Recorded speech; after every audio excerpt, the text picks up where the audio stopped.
Happy morning everybody, it's Donna from Enchanted Gardens and it's 9 o'clock in the morning. So the lovely Rebecca from the Butterfly and Moth Conservation Trust has set a moth trap overnight. So this morning we're going to have an explanation of what a moth trap is, so that perhaps you can do this with your children at home or become involved in the Butterfly and Moth Conservation Trust so that you will be more aware of moths. You need to bear in mind butterflies are revered by all gardeners and moths are not. You're either a butterfly person or a moth person, and that's basically not fair because moths do as much good in our wider environment as butterflies. They are just spectacular. So let's get to the trap. Right, so okay, morning Rebecca, happy morning. So I've got a couple of questions. Yes. This is obviously a professional moth trap, but why have the moths gone in? So essentially, people know that moths are attracted to light. Right. But there are certain wavelengths of light that we'd say they're more attracted to. And that tends to be anywhere on the UV spectrum or a black light. So this is a black light bulb, so it glows kind of bluish purple overnight, and more moth species will be attracted to this than they would be to a standard bulb. And essentially all you need to make your own moth trap, you don't need to buy a fancy one like this, is a bucket that's big enough for you to put in lots of egg trays. So if you look in there, there's lots of egg trays there at the moment. Oh, right. That's quite a nice natural surface because it's made of cardboard. Soft it's a cardboard. Nice plant material. So there's lots of grooves on it. The moths can sit on that, attach it with their legs, and most moths fly during the night, so they're quite happy during the day just sitting in the moth trap. You can switch it on overnight, come back the next morning and pick them up and see what they are. That's wonderful. What do you think, mate? Lovely one, Are we gonna pop up? Yeah. Oh my word. Oh my word. So this is a male pale tussock moth. And you can see he's a male because he's got really feathery antennae. And that's one of the things that separates a moth from a butterfly. So butterflies always have clubbed antennae. That means that at the tip of their antennae, it's kind of a thicker point, like a club. Whereas in moths, a lot of them will just be straight antennae all the way through without that thicker club at the tip. But some species, you can tell the males really easily because they've got loads of feathery projections coming off of their antennae. He's trying to hide them away now. Isn't he beautiful? But tussock moths, very furry and fluffy. So their wings are covered in tiny scales, and that's what makes up the pattern of a butterfly and a moth. That's what separates them from every other group of insects. They're Lepidoptera, which means scaly wing. But on their front legs, they're not scales, they're hairs. So anytime you see a hairy moth or butterfly, their scales have evolved into hairs instead.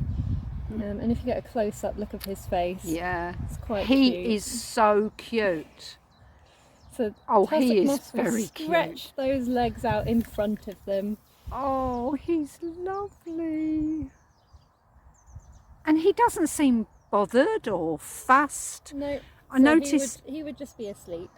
you during haven't the touched. You haven't actually touched wings, Rebecca. No, so the People scales shouldn't can do brush off that, should really they? easily. Yeah. And then the pattern will get lost. And some moths will use visual sight to find each other. They often have scent as well to help them. But when you've got lots of different moths that all look fairly similar, it's important for the moths to be able to tell which other moths are the same species. And it's why often at the end of the year you'll see butterflies and moths looking quite tatty. Yes. Because they've lost some scales, they've had some close shaves with birds and bats and hedges. Yeah, I've seen that on butterflies, but and I know we don't want people to touch the wings, to think that they can catch them in their hands and not harm them. You were very careful not to do that, so that's you something. you can just make a claw and they can climb onto you. Look, how beautiful. And he'll warm up and he'll fly off eventually. Okay. When he feels like it. So that's a pale tussock moth. A pale tussock moth, okay. So we're going to pop him on a tree.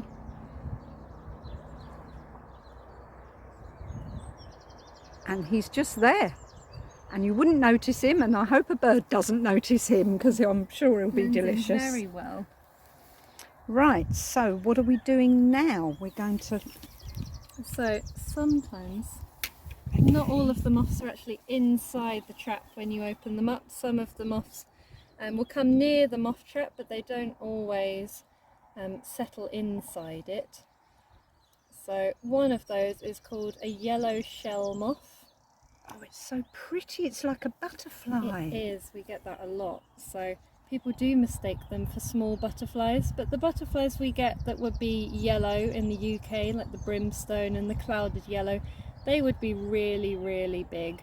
So you're not going to easily mistake them for one of these. These are quite a bit smaller. Yeah, they are. More like the size of a blue butterfly. Yeah. And they've got lots of white wavy lines. Yeah, I can just about see that, yeah. But this is one that will also flutter around during the day, so he will be off.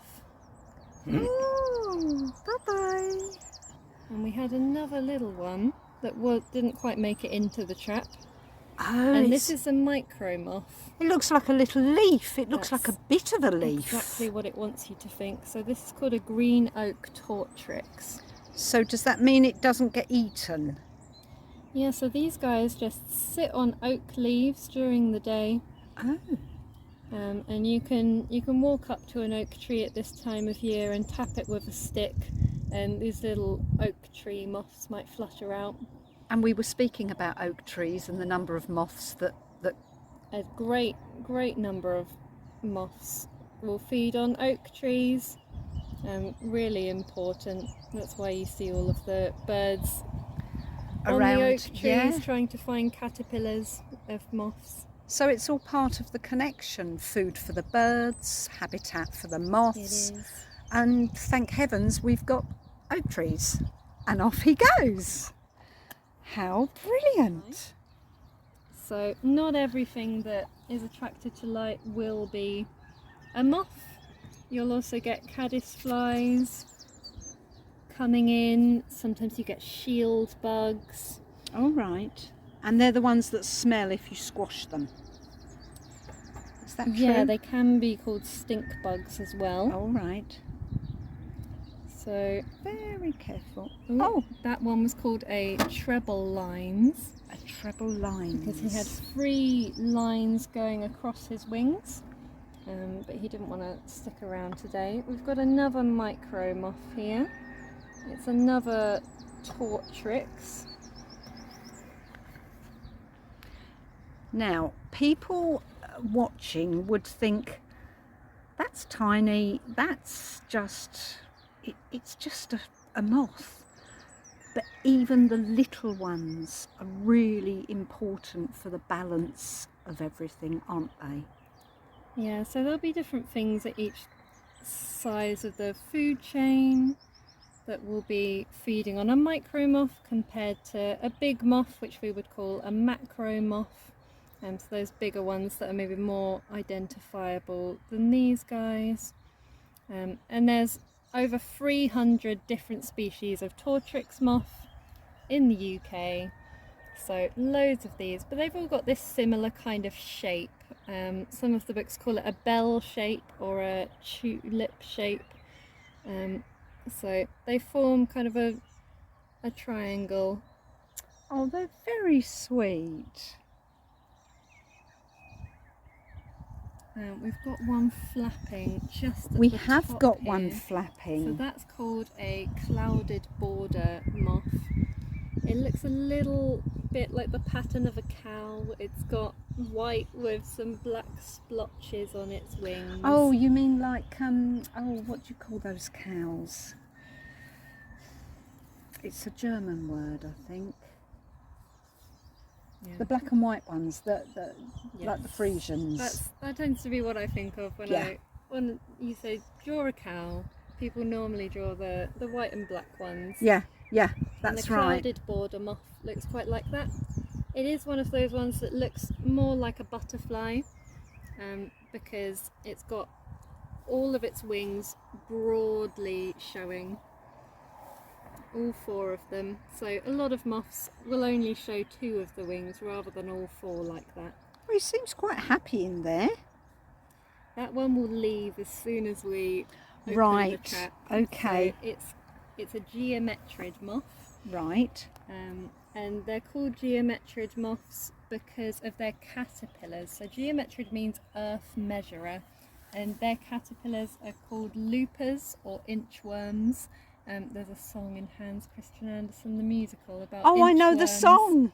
I measuring often, the yes. marigolds, and he Exactly. was specifically talking about a geometrid moth caterpillar, which will loop up its whole body as it moves along a twig, because they've only got their legs at the front and the back, so they can't crawl along. They've got to loop their back legs up to their front legs to get anywhere. And give that cartoon-like movement, Yes. isn't it? I've just seen a different moth over there. Who's that one there? So there's a lime speck pug just on the grass. Okay. If I can get it. This is so lovely. We're learning so much today.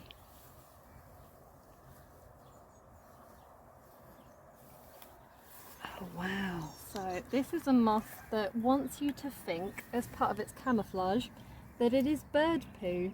Because if you were a bird and you were flying overhead and you saw a white and black moth sat on a leaf, from a distance you would think that was a little bit of bird poo. You wouldn't really want to go down and investigate that bird poo to see whether it was worth eating. So the moth would be safe. So unlike the other moths we saw that look like leaves and try and hide away, this one will be just sat out in the open, trying to trick everyone into thinking he's a little bit of bird poo. So this is called a lime speck pug moth. Oh. And quite different from that clouded border we just saw. So you can only see 2 of his wings. So the other 2 are completely folded up, resting behind the 2 forewings. So he's hiding his hind wings, and you can see his body really clearly. Yeah. And he's trying to form a weird shape to make you think that he's just 2 splodges of bird poo next to each other. Nothing to eat here. That's what he's saying. That's excellent, Rebecca. Thank you. Now, how are we? Oh, I can't believe this. I cannot believe the beauty of this. I've made a friend. Oh, So this is called a cream spot tiger moth. Oh, and there's a willow beauty that was willow just on beauty. Donna's hand. It's just Very fluffy. Oh my word. I mean, it's got a little face and everything. So they're bright red underneath. So very furry red, black with those cream coloured spots on the top. Look at that little face. So tiger moths stunning. are really important in the ecosystem. So they have really hairy caterpillars, and there's species of bird that particularly prefer to feed on those hairy caterpillars, and one of those is the cuckoo, and you may know that the cuckoo's in decline, and it's thought to be in part due to the decline in these hairy tiger moths, particularly the garden tiger, which is also known as the woolly bear caterpillar, Right. which the author of the Gruffalo, Julia Donaldson, did a book that last year called The Woolly Bear Caterpillar, about a garden tiger moth So caterpillar. what do they feed on? Can they be helped at all? So it's mostly climate reasons why they're declining. So if you have a really hairy caterpillar, Yeah. it's more susceptible to fungal diseases getting too damp and Right. over the winter. So our winters are getting warmer and they're getting wetter, Yeah. and really a tiger moth caterpillar would prefer it if it was very cold, if there was snow. And quite reasonably dry. Yeah, somewhere where they can shelter and be away from the dangers that a warmer winter brings for them. Oh. But most of them feed on quite common plants. So garden tiger moths just feed on dandelions, docks, other things like hound's tongue, which are also great for bees. So they're not specific with, you know, they'll only eat one thing and that's... No, they're not very specific as a caterpillar. Oh, that's good. But you don't see these guys too often. Right. They quite like the coast in Kent. So this is an indication that if you get out there with your egg boxes and your little light, your children can see this and they can understand, and that's really good. A little caddisfly. Oh, isn't he sweet? So they don't have coloured scales on their wings, and that's what makes it not a moth but a fly. Get the focus. He's so nice. He's a little bit battered. You can see he's lost some scales, and he's lost a little chunk of his fur as well, so he's got a little bald patch. Oh, bless him. How old would he be? So, Well, yeah. the amount of time that a moth is an adult completely depends on the species. So some of those smaller micro moths, there's a moth called a water veneer, and the males are very small, and they will be an adult for one night. They all emerge out of a pond because they have aquatic caterpillars. They'll emerge out of the pond, they'll mate with the females on the water surface, and then the males die after one night. That's it, their job's done. Whereas the majority of species would be a week or a few weeks as an adult. That's most of their lifespan. Right. But we do have one species in the UK called the herald moth. It's got orange shimmery scales. It comes out trying to look like a dead autumnal leaf, and that can be an adult for 8 months. Oh, wow. So they will, I wouldn't call it hibernating, but they would go into a period where they're less active over the winter.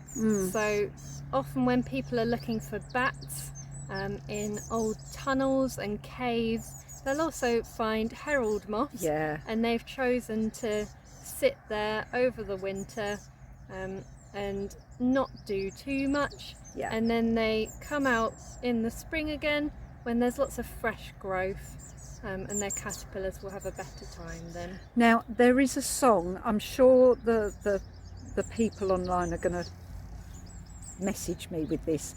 There is a song about just one night. So I think that song should be completely dedicated to that little moth, Yeah. the little micro moth on the water. Veneer. Oh, bless it. So we'll pause it there. Okay. Yes. I don't know if... Yes, I can. I can pick it up. So that is nearly as small as a micro moth will get. So teeny tiny, and there's another so one. Small. So Now I'm going to put my finger there so that people can see. Oh my word! That is minuscule. So those are little case bearer moths, and they're called that because as a caterpillar they construct a little case for themselves, so they can get lots of different types of material and put it together, wrap it round them as a caterpillar, and they'll poodle about inside their little case, feeding on a leaf or sometimes inside a leaf. Fully protected. He's Yep. gone. Right, so he's gone. It's a lot easier to identify those tiny species just by looking at leaves. Often you'll see some squiggly lines Yeah. on leaves, and that's a little micro moth feeding within the leaf.